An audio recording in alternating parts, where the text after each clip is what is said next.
President Bongbong Marcos graces the culminating activity for this year's Mascara Festival. One expert sees red flags in the government's autopsy on the alleged middleman in Percy Lapid's murder. And the Chinese leader Xi Jinping secures another term and reveals a leadership team stacked with allies.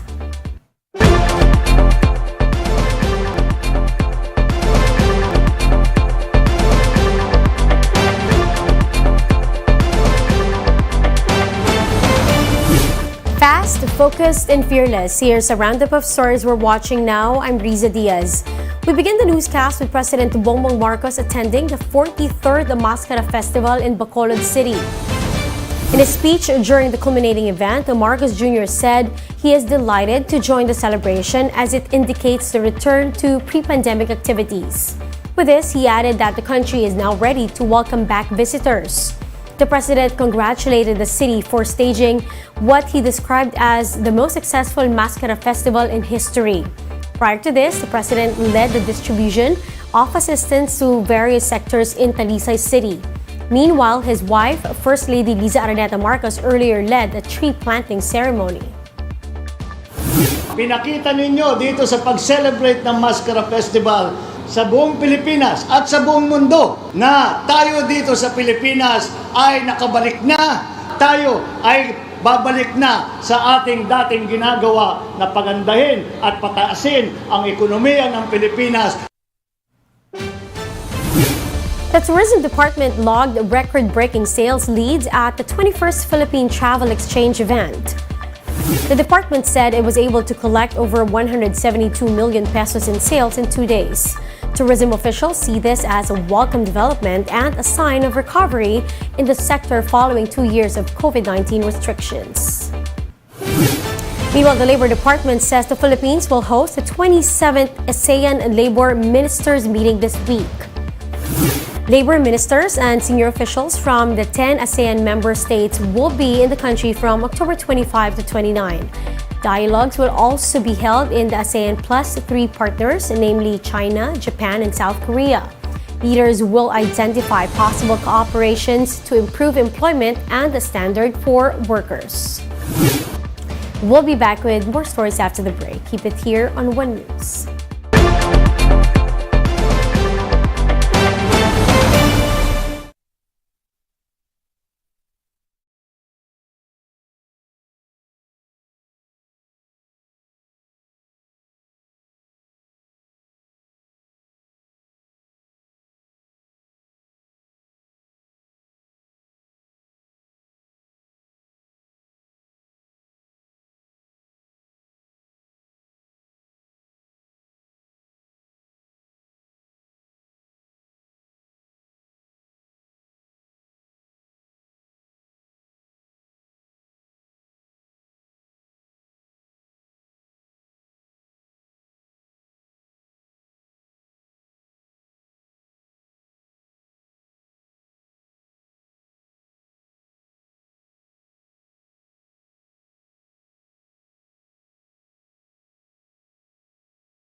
You're still watching One News Now. I'm Riza Diaz.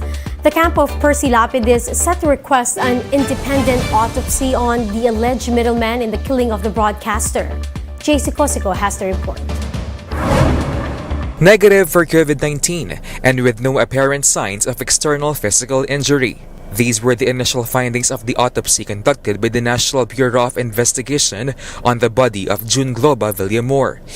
He is one of the alleged middlemen in the killing of radio broadcaster Percy Lapid.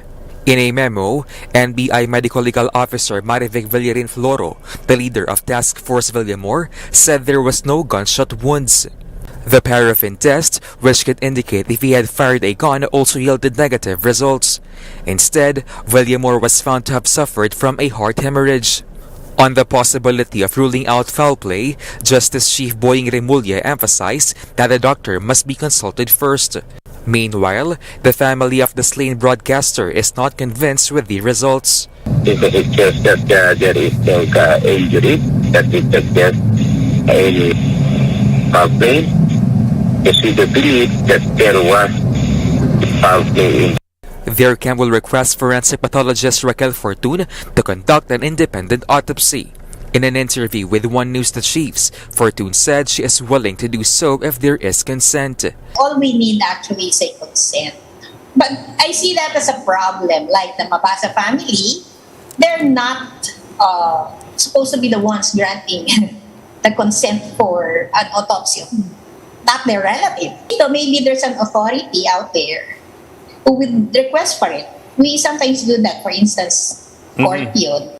She also underscored the importance of preserving a body before undergoing autopsy. Just ask NBI, what kind of autopsy were they able to do? Was it still a fresh body? So was that body refrigerated and preserved such that when you do an autopsy, you can still collect samples for toxicology? I wonder. In a tweet, Fortun questioned why there is no indicated date of the autopsy. She also mentioned the conduct of paraffin testing and presence of ballisticians, even without external injuries or history of shooting. Authorities have yet to respond to her statements. Last October 18, Villamor was rushed to the Nuba Libid Hospital supposedly due to loss of consciousness. He died within the day, in time for the presentation of self-confessed gunman Joel Escorial to the media. President Bongbong Marcos has earlier suspended Corrections Bureau Chief Gerald Bantag following Villamor's death. For News 5, JC Cosico, We Are One News.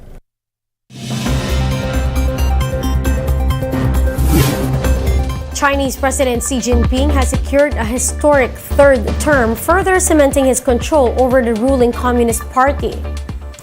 The Central Committee of the party elected Xi as its General Secretary for another 5-year term. Xi was also reappointed as head of China's Central Military Commission. This came after week-long meetings among over 2,000 party delegates.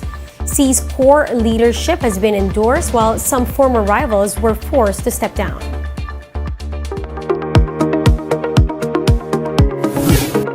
Millions of Ukrainian refugees have returned home to reunite with their families. Let's watch this.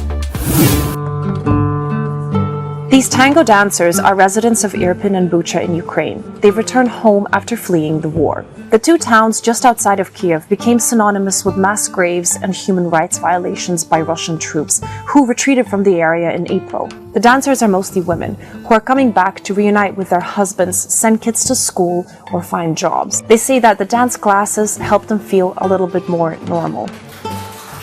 According to the UN, 7.5 million Ukrainians are registered refugees in Europe.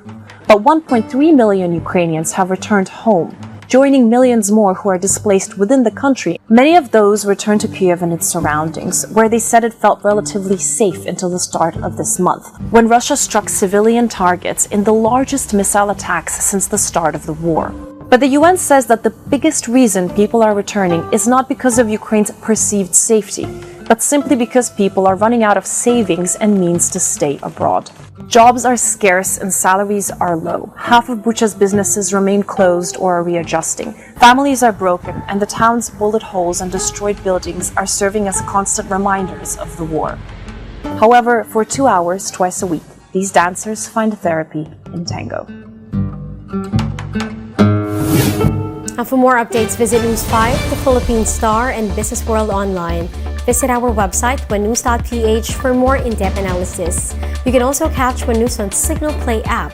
Register for a free account now at www.signalplay.com and stream One News live anytime, anywhere. I'm Riza Diaz. We are One News.